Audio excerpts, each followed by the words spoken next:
Earlier today, Blass had tweeted a set of images of what looks like the official promotional billboards for the Pixel 4a.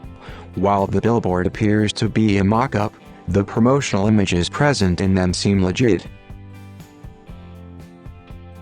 Notably, the images comply with all the previous leaks and speculations we heard so far regarding the Pixel 4a. The key takeaway from the billboard leak is undoubtedly the price of Pixel 4a's base variant. According to Blass, the device will start at $399. In fact, that is the same starting price as the Pixel 3a when it launched last May.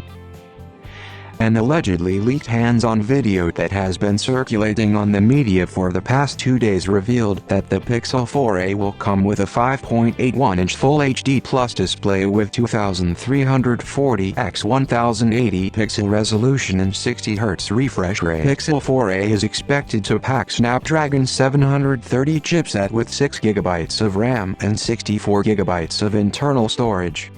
The handset is tipped to come with a 3080 mAh battery that charges through a USB-C port.